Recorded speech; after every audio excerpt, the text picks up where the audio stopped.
Diba? Hindi ko, actually, maganda yung sinabi mo ng ating konsihal na si Ato Vargas. At totoo po yun. Pero bago ang lahat, gusto ko pong patigil na congratulations and best wishes. Kita niyo naman, ang Pinoy, si Dennis and Jane, nandito palapakan po natin. Hindi sila yung nagdal. Una-una, malaki yung talagang kinatutuwa ko tuwing napupunta ako sa okasyon kahit pa sa Amerika o sa Europa pag nakakakita ko ng mga Pinoy na nagsasama-sama. Pero bukod pa rin doon, natutuwa ako malaman na ang dami pala kababayan dito ng pinakamatali kong kaibigan na si Governor Vilma Santos. Mga taga-Batangas, alam! Ay ka! Ay kayo ba'y bumalik na?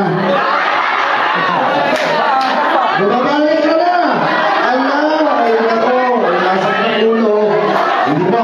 Yun lang po naman ang gusto ko sabihin lang na po sa sinabi ni Konsihal Alfredo Vargas. Sa akin naman po, natutuwa akong makita yung values, tsaka natutuwa po akong makita yung pagka-Pilipino natin. Tayo po talaga kahit sa munisipyo, kahit sa ano dalhin, hindi mawawala ang pagkakaisa ng mga Pinoy.